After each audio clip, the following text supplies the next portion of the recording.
দাম্পত্য কলহ এড়িয়ে সুখী সংসার গড়ার উপায় জানিয়েছে ইসলাম। স্বামী স্ত্রীর মধ্যে বিভিন্ন বিষয়ে মত পার্থক্য তৈরি হওয়া অত্যন্ত স্বাভাবিক একটি বিষয়।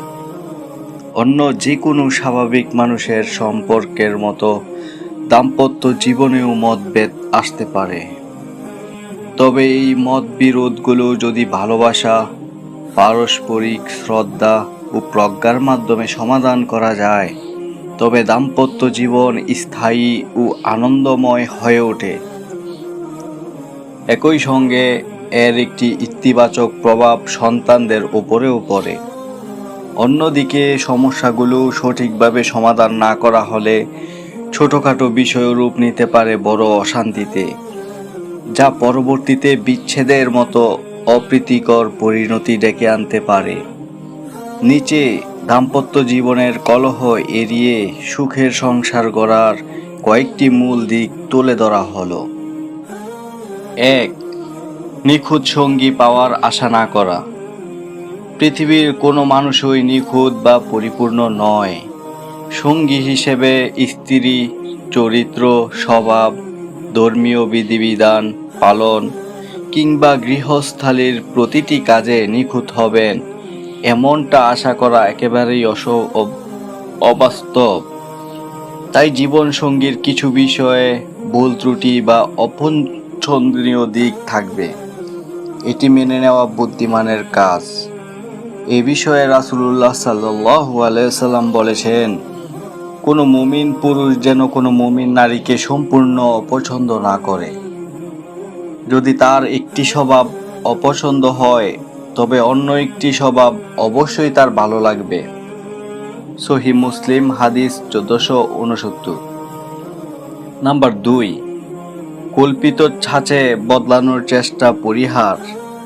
দাম্পত্য সম্পর্কের বড় বাধা হলো সঙ্গীর মাঝে কেবল ত্রুটি খোঁজা এবং তাকে নিজের ইচ্ছা মতো পুরোপুরি বদলে ফেলার চেষ্টা করা।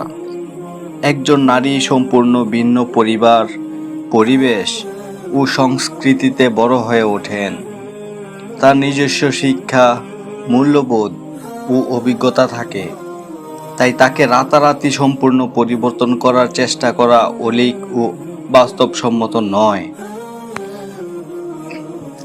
রাসূলুল্লাহ সাল্লাল্লাহু আলাইহি সাল্লাম বলেছেন, যদি তুমি তাকে পুরোপুরি সোজা করতে চাও, তবে তাকে ভেঙে ফেলবে, আর তার ভেঙে যাওয়া হলো তালাক।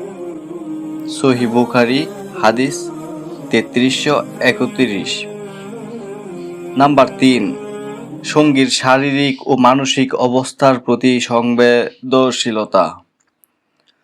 নারীদের জীবনে শারীরিক ও মানসিকভাবে কিছু সংবেদনশীল সময় আসে, যেমন মাসিক, গর্ভাবস্থা, সন্তান প্রতিপালনের চাপ, অসুস্থতা বা পারিবারিক দুশ্চিন্তা। এসব পরিস্থিতি নারীর মেজাজ ও মানসিক অবস্থাকে গভীরভাবে প্রভাবিত করে। এ সময়গুলোতে স্বামীর পক্ষ থেকে সহানুভূতি ও ধৈর্যশীল আচরণ প্রদর্শন করা অত্যন্ত জরুরি। নাম্বার 4, রাগের মাথায় চরম সিদ্ধান্ত না নেওয়া। ক্রোধের মুহূর্তে মানুষ সঠিক চিন্তা শক্তি হারিয়ে ফেলে।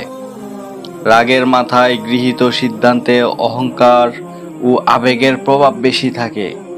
তাই তালাক বা বিচ্ছেদের মতো যে কোনো বড় ও চূড়ান্ত সিদ্ধান্ত মেজাজ ঠান্ডা থাকার সময় নেওয়া উচিত। নাম্বার 5, ব্যক্তিগত পরিসরের প্রতি শ্রদ্ধা জানানো। বিয়ে মানেই একজনের জীবনের সব বিষয় অন্যজনকে জোরপূর্বক প্রকাশ করতে হবে এমনটি নয়। প্রতিটি মানুষেরই কিছু ব্যক্তিগত অনুভূতি, সম্পর্কের সমীকরণ বা গোপনীয়তা থাকে। এগুলো অযথা জানার চেষ্টা করা বা সন্দেহ করা অনুচিত। কোনো তথ্য গোপন রাখা মানেই তা অপরাধমূলক, এমন ভাবনার পরিবর্তন দরকার। নাম্বার 6, দাম্পত্যের শুরুতে ধৈর্য ধারণ করা।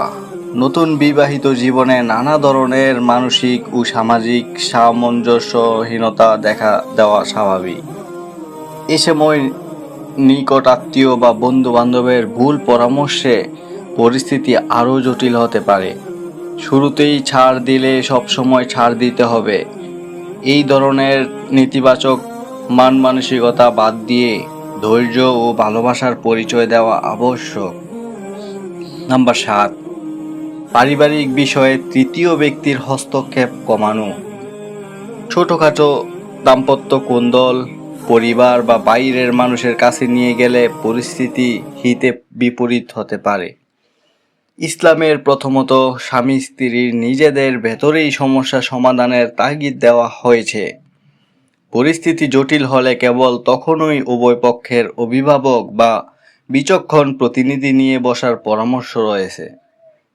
সূরা নিসা আয়াত 34-35। নাম্বার 8, ধৈর্যের চর্চা বজায় রাখা। দাম্পত্যের যে কোনো ঝড় ঝাপটা মোকাবেলার প্রধান হাতিয়ার হলো ধৈর্য। সঠিক আচরণ ও ধৈর্যের মাধ্যমে অনেক বড় শত্রুতাকেও বন্ধুত্বে রূপান্তর করা সম্ভব। পবিত্র কোরআনে বলা হয়েছে, সৎ কাজ ও অসৎ কাজ সমান নয়। তুমি মন্দকে উত্তম আচরণের মাধ্যমে প্রতিহত করো। তখন যার সঙ্গে তোমার শত্রুতা ছিল সে যেন অন্তরঙ্গ বন্ধুর মতো হয়ে যাবে।